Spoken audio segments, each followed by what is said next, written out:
Hey students, it's Emily Poole. Let's talk all about Unit 2, the Age of Reformation. And I'm going to start by contextualizing. Contextualization is a very important skill for you in your AP history class. Contextualizing is telling me what is going on in the world before a specific event. You got to situate it in the broader context of world history, as the College Board says. So in order to talk about the Protestant Reformation, I actually need to contextualize the Protestant Reformation and remind you what was happening in Europe before 1517. Start by recapping last unit, the Renaissance and the Age of Exploration. By the end of last unit, we see that Europe has been experiencing a commercial revolution and a price revolution. The connected hemispheres, especially now that joint stock companies are gaining lots of wealth, means that Europe is moving steadily toward a money-based capitalistic economy. Due to the Enclosure Acts, small-scale farmers find themselves moving to the cities, which leads to this increase in urbanization. Not only that, but new political theorists like Machiavelli started to advocate for a secular civic political system. And new monarchs like Ferdinand and Isabella or Henry VIII, or even some of these new wealthy elites living within Italy,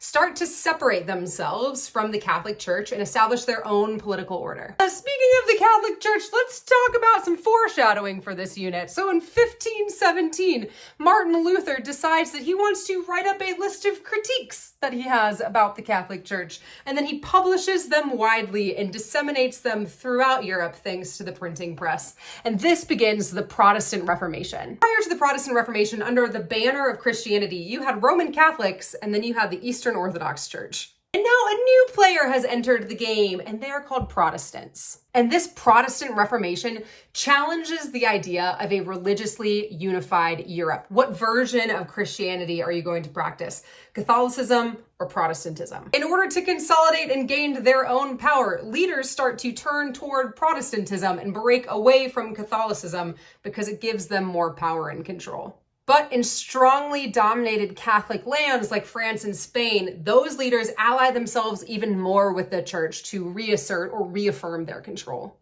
And this struggle between religion and politics and how they should be connected and to what extent they should be connected leads to a lot of conflict in Europe. Make sure you're following along because Unit 2 is one of my favorite units, and let's just get right into it, y'all.